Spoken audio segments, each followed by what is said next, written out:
Hi guys, welcome back to my channel. Thank you so much for watching the videos if you watched them already. Today it's time for some Candor with Xander. We are going to talk about internalized homophobia and why I used to be homophobic. When I was 14, 15, 16, 17, 18, whatever, I actively identified and said I am like a gay man that hates other gay men.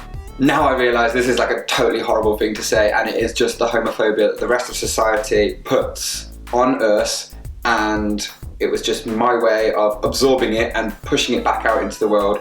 If you grow up in a culture and society and a world that feels homophobic, eventually you're just gonna exude that back into the atmosphere.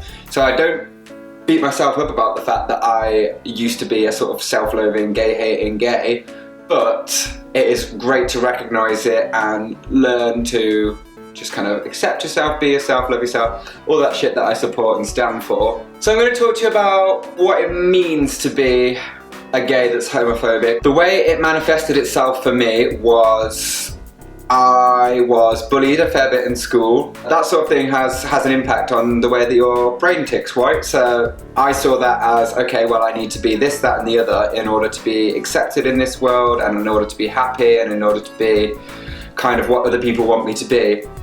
Therein lies our problem. Being what other people want you to be rather than being what you need to be happy. So I started trying to be a kind of masculine sort of person. If I would go to a gay club, I would, you know, dance like this, with my drink, looking cool, scanning around the club, but not doing too flamboyant, right? And because I didn't want anyone to think that I was like a woo, party animal, I love to have a good time. Don't want people to think that you're like actually enjoying yourself. The other thing that I found is that I was attracted to the kind of butch, burly, man, beef man. You know, always with the beard, always with the muscle, or, you know, I like a little bit of extra padding on a guy. And so I would find myself kind of actively avoiding clubs that would tend to have more of the sort of skinny, younger, slim guys. And things like drag queens and makeup and high heels, all of that stuff I would actively, I don't want to listen to it, I don't want to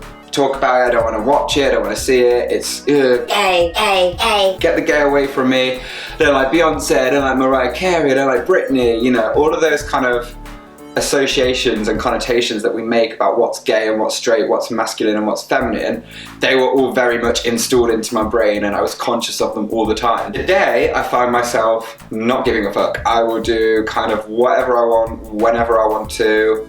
I don't care if I'm butch as hell one day, femme as hell the next. It really doesn't matter anymore. So if you're sitting at home right now thinking, shit, I have said, you know, I hate gays, or I have said some of these things, ding, ding, ding, you're in the same place that I once was. How do you get to the place today where you just don't care? You can just love yourself, you can do whatever. For me, yes, it's a massive cliche. RuPaul's Drag Race did change my life. I was this kind of, you know, straight acting, mask for mask, whatever, all those kind of things that you hear.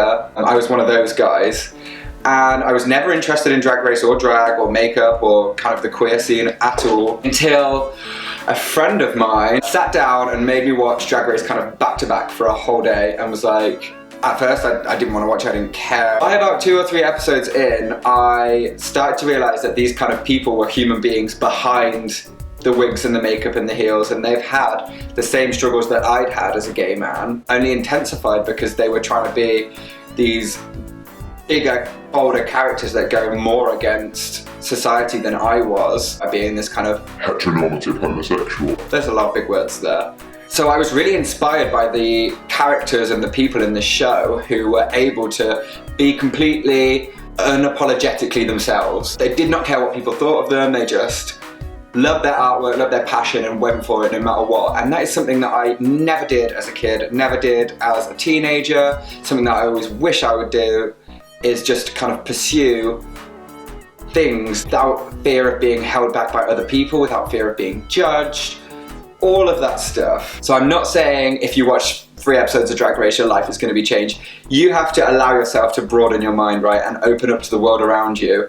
But maybe what I would say is, if you find yourself attracted or not attracted to certain different groups of people, ask yourself why. Just keep questioning all these things. If you don't like maybe the fact that a gay person speaks with a little bit of an effeminate voice, rather than, you know, a masculine voice. Ask yourself why. Is it because you're comparing them again to a woman and you see women as inferior? Because then I would contest to you that you are a sexist and you should get off my channel right now. I have no interest in speaking to you. I'm just kidding, people can change. I would encourage you again to just broaden your mind. So my number one piece of advice, I think I'm loving giving advice a little bit too much. I am not qualified. My number one piece of advice, if you're feeling any of these things that I've talked about, be as nice as possible to people as often as you can.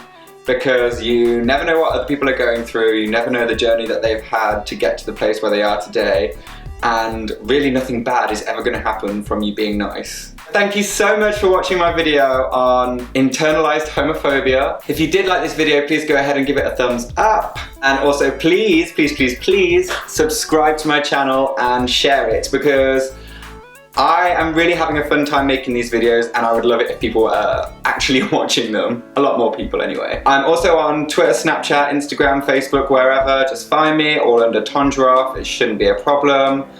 I look forward to seeing you again for my next video. Cheerio, but be back soon. Goodbye, old chap. Fly more, motherfuckers.